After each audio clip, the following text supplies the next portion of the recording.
Uy, Bes, ba't napadalaw ka? May problema ako, Bes. Oh, mag-water ka muna. Ano ba yun? Delayed ako, Bes. Ganun ba? Siguraduhin muna natin yan. O eto, medic pregnancy test. Try mo.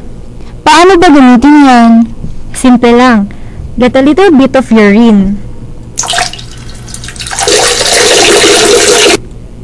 Take 3 drops of the urine and drop it on the small window at the lower part of the device. Makikita mo na ang result sa loob ng 1 to 3 minutes.